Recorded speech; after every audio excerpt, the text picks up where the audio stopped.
Hey everyone, and welcome back to Rank and File Sports. And today we're going to be continuing our series where we predict every single Power 4 team's record for the 2024 college football season. Please make sure to subscribe so you don't miss out on any of our daily content, and come back and watch your favorite team's video. Taking a look at the LSU Tigers schedule, they start off with a neutral site game against USC in Las Vegas. Now, this is going to be pretty interesting just because it's the first game of the year. I think that's going to give USC a little bit better of a chance. It is on Sunday night. But overall, I just think LSU has a lot more talent, so probably not going to be too much of a challenge. Then they got a pretty easy non-conference game with Nicholls State before kicking off the SEC schedule at South Carolina. Another Big Ten non-conference game, but once again, not one of the better teams in the Big Ten, followed by another easy non-conference game. Then you get into a little bit of a tougher part of the schedule with Ole Miss and then two road games. The second one being a tougher one in Texas A&M. Then one more bye week, followed by probably their toughest game of the year, which will be that home matchup against Alabama. And rounding it off with a road trip to Florida, and then the worst team in the SEC in Vanderbilt, and finally Oklahoma at home. Overall, it seems like a pretty difficult schedule. They have three opponents in our top 25 with a grand total of 7 home games and 4 away games, and then that neutral site game, as I mentioned. So we gave their schedule an overall rating of 6 out of 10. So the guaranteed wins are kind of no-brainers. We have that game against Nicholls State. There's no shot that LSU loses this one. That would be embarrassing. Then we have the home game against South Alabama on September 28th. And finally, as I said, Vanderbilt is still the worst team in the SEC. This one's super late in the year. Just there's no way that LSU is going to end up losing this game, so it's going to be a guaranteed win. Moving on to the likely wins, we have USC in this category to start it off. And this one's mainly here, even though I said LSU is a more talented team, it's going to be Nussmeier's first game as the main guy at quarterback. And while USC isn't the one of the best teams in the Big Ten, they're still going to have some decent talent. They'll probably be a bowl team. So this is a game that LSU is definitely going to have to be prepared for. It's also going to be in prime time on a Sunday.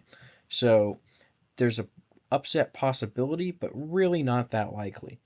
And then same kind of goes for this game against South Carolina. Just because it's the first SEC game of the year, it's on the road, there's a potential to trip up, but I don't really think it's going to happen.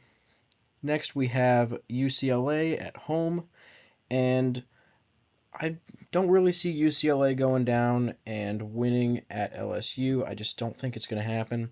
They're not nearly talented enough to pull off a road victory like that. Arkansas, this is going to be a night game on the road. Definitely some upset potential, but I don't think the Razorbacks are going to be able to hang with LSU for more than a half, so it's most likely going to be a Tigers road victory. Florida, this is going to be an afternoon or night game, and I'd say if it's a night game, there's a little bit more upset potential because the Swamp will be rocking, but same thing can kind of be said. They just really don't have enough talent to match up with LSU. And finally, Oklahoma. This would be probably a toss-up if it was at Oklahoma, but I think the Tigers have massive home field advantage in their stadium, and I just really don't think Oklahoma is going to be capable of going into Tiger Stadium and getting a win. We have 3 games as toss-ups for the Tigers, and the first one is actually that home game against Ole Miss. I think Ole Miss might be favored in this game, mainly because this is going to be Nussmeier's first start against a big-name team. It's going to be a night game, so they're going to have a lot of benefit from the crowd. It's going to be really loud. A couple things going in LSU's favor. But I just think that the maturity of Ole Miss's team might be a little bit too much, and they'll be slightly favored, but this game really could go either way. And the next game is that road trip to Texas A&M on October 26th. Because this one's at Texas A&M, I think that's what pushes it to the toss-ups away from the likely wins.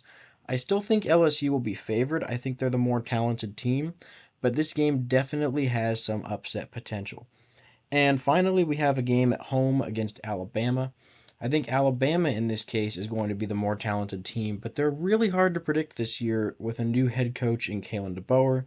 It's a new era for the Tide, and it's going to be a really good game at LSU, and I think the Tigers might be slight underdogs, but I wouldn't be surprised if they were able to pull out a win. Looking at the schedule recap, you can see that we have the Tigers starting out 5-0. I really don't see them losing any of these first 5 games before that bye week, and then in between the bye weeks, I think they have a little bit of trouble. I think Ole Miss will be slight favorites, and I do think that they're going to pull out a road victory. I think LSU bounces back against Arkansas on the road, but then drops another game to Texas A&M. Now, that all being said, I do think that they are able to pull out a home upset against Alabama. So kind of in that 5 weeks there, just losing a few games that they're not supposed to and winning a few that they shouldn't. So it's kind of backwards, but that's what we're going to go with. And then finally closing out the season with 3 more wins. The game against Florida on the road is going to be tricky, as is the one at home against Oklahoma, but I think LSU is able to do it and finish out the season 10-2. Now, based on all these percentages which we assign to each game, they have a projected record of 9.55 and 2.45, so somewhere in between 2 and 3 losses. If they do lose a third game, it probably would be that one against Alabama. Now, just going back to this, I think it's possible they don't lose to A&M and they do lose to Bama, but I kind of think that 10-2 with this schedule is going to be their ceiling. Now, you can see FPI is not quite as high on LSU as we are. They have them at 7.9 and 4.1. That's probably just due to the difficulty of their schedule. And FPI, I've noticed, has been rating most of the SEC teams high but giving them lower records. So I think they're projecting more of teams beating up on each other in the SEC this year. And then their chance to make the playoffs is sitting at 25.3. I think they're going to have to do at least 10-2 to maybe have a chance at a wild card, but that would be with a lot of other factors that have to go their way. I think LSU is going to need to figure out a way to only lose 1 game in order to make it this year. And then their national championship percentage is sitting at 1.3.